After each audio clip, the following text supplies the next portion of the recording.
Bismillahirrahmanirrahim. Assalamualaikum warahmatullahi wabarakatuh. Untuk pagi hari ini, silakan kalian membaca dan mendengarkan mata pelajaran tematik bagian IPA, yaitu tentang siput bukanlah hewan lemah. Ya, ini ada di buku paket tematik 1, Organ Gerak Hewan dan Manusia, kelas 5, halaman 44 dan 45. Tugasnya yaitu menggarisbawahi atau mewarnai ya dengan stabilo sesuai dengan video yang kalian tonton di buku tematik kalian masing-masing. Jika belum punya, boleh ditulis ya yang di garis bawahi atau yang di stabilo pada video berikut ini. Yuk kita mulai. Paragraf pertama. Siput menurut sebagian orang dianggap sebagai hewan yang lamban dan menjijikan. Bahkan karena gerakannya yang lamban, tidak jarang orang membanding-bandingkannya dengan kelinci. Siput juga dianggap menjijikan karena tubuhnya yang penuh lendir. Sebenarnya, siput memiliki kelebihan dan keistimewaan. Kelebihan dan keistimewaan siput ini merupakan karunia Tuhan yang tidak dimiliki oleh hewan-hewan lain. Apa saja kelebihan dan keistimewaan tersebut? Paragraf ketiga. Siput merupakan hewan yang berjasa dalam penguraian serpihan daun-daunan. Boleh digarisbawahi atau diberikan stabilo. Nah, siput merupakan hewan yang berjasa dalam penguraian serpihan daun-daunan. Kenapa berjasa? Karena siput memakan daun-daunan dan menjadikannya bagian-bagian yang kecil atau serpihan sehingga mudah untuk diuraikan oleh bakteri pengurai. Nah, ini juga penting ya. Siput memakan daun-daunan dan menjadikannya bagian-bagian kecil atau serpihan sehingga mudah untuk diuraikan oleh bakteri pengurai. Kalian boleh garis bawahi atau berikan stabilo ya. Nah, seperti ini. Jika benda-benda di sekitar seperti daun berubah menjadi serpihan dan diuraikan, akan bermanfaat bagi kelestarian lingkungan sekitar siput berada. Hasil penguraian yang diawali oleh siput itu akan berfungsi menjadi pupuk alami sehingga tanah pun menjadi subur. Nah, ini boleh digarisbawahi ya, penting. Garisbawahi atau stabilo. Oke, lanjut ke paragraf 4. Siput adalah sang pengembara yang mandiri.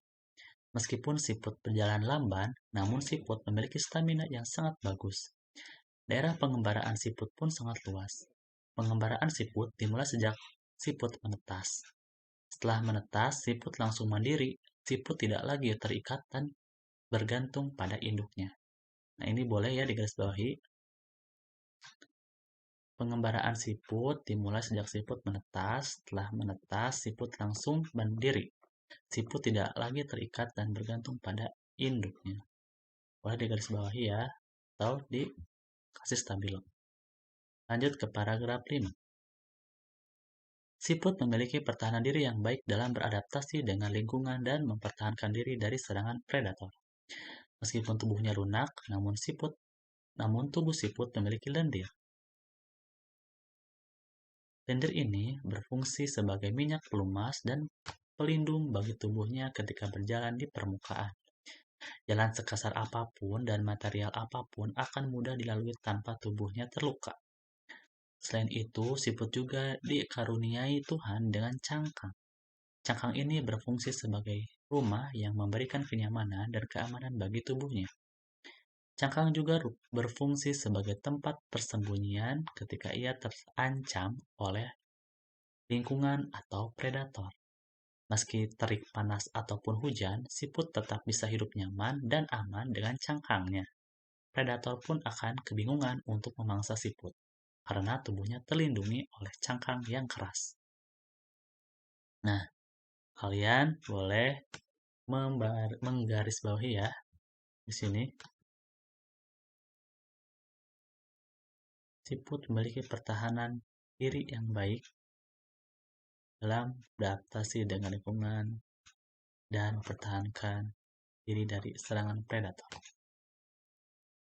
Boleh digarisbawahi atau di. Nah, Di sini lendir pada siput berfungsi sebagai minyak pelumas dan pelindung bagi tubuhnya ketika berjalan di permukaan. Ini juga boleh ya, digarisbawahi atau diberikan stabilo. Nah, jadi ini ya, lendir ini, jadi ini menunjukkan ke siputnya, jadi lendir siput. Jadi lendir siput berfungsi sebagai minyak pelumas dan pelindung bagi tubuhnya ketika berjalan di permukaan. Jadi jalan sekasar apapun dan seterjal apapun tidak apapun akan mudah ya, akan mudah bukan tidak mudah. Akan mudah dilalui tanpa tubuhnya terluka. Terus selanjutnya ada lagi yang harus digarisbawahi atau distabilo. Selain itu, siput juga dikaruniai Tuhan dengan cangkang. Ya, terus, nah ini digarisbawahi lagi, cangkang ini berfungsi sebagai rumah yang memberikan kenyamanan dan keamanan tubuhnya. Terus cangkang juga berfungsi sebagai tempat persembunyian ketika ia terancam oleh lingkungan atau predator.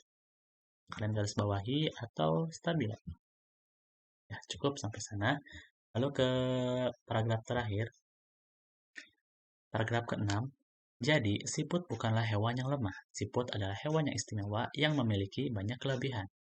Siput diciptakan Tuhan dengan kekurangan sekaligus dengan kelebihan. Begitu juga dengan manusia, diciptakan Tuhan dengan kelebihan dan kekurangan. Oleh karena itu, kamu tidak boleh menyombongkan diri dengan kelebihan yang kamu miliki. Kamu juga jangan minder jika kamu mempunyai kekurangan. Oke, cukup sampai di sini untuk cerita tentang siput. Silahkan kerjakan tugasnya. Terima kasih. Wassalamualaikum warahmatullahi wabarakatuh.